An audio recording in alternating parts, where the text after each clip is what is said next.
or 5 gig or whatever. Or alternatively, those millimeter wave CRAN could get a different fiber provider and it'll be cheaper and it was the same experience. That needs to be addressed as well.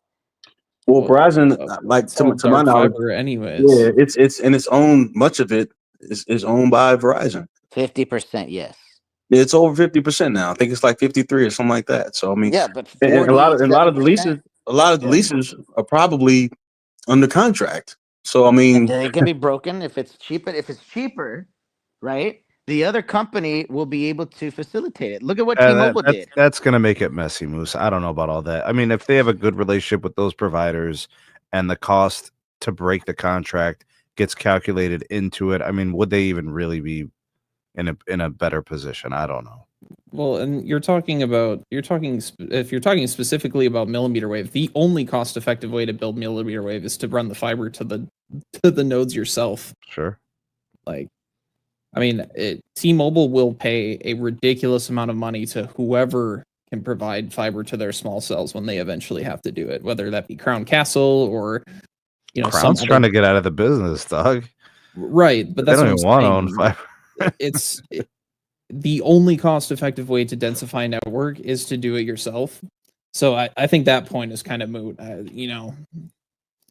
But Verizon could do a better job of monetizing their assets. That's for sure. I don't. Well, how? Every time they try to monetize, we got to go into a monologue about why price increases are immoral and inhumane. I mean, when I say monetize, I mean a panel, bro. What do you mean a monologue? Come on, bro. I mean, I'm just saying we got to hear like Max talk about how people are wrong because they want a raise at work. I mean, what are you talking about, man? When did I say that? I want it's the same thing. It's literally the same concept. It's the same concept, man. We've always said that Verizon is a leader, not a follower.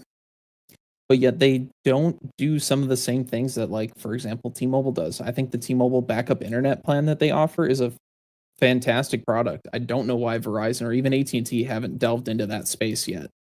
It's basically free money. What is it? Backup internet? What does that mean?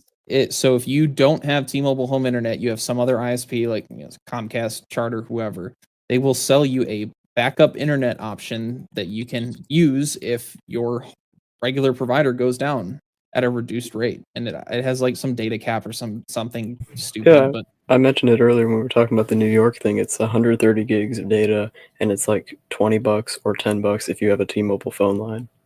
Right, that's phenomenal because either that customer is never going to use it, which means it has little to no impact on your network, or even if they do use it, 130 gigs is nothing. Like, those types of products and services are what they could use to bolster their revenue and make more money per account or per user, whatever metric you want to look at. But we don't see that from them because they would rather sell the customer a premium, quote unquote, a home internet experience. Like, I don't know. It's just food for thought for the conversation.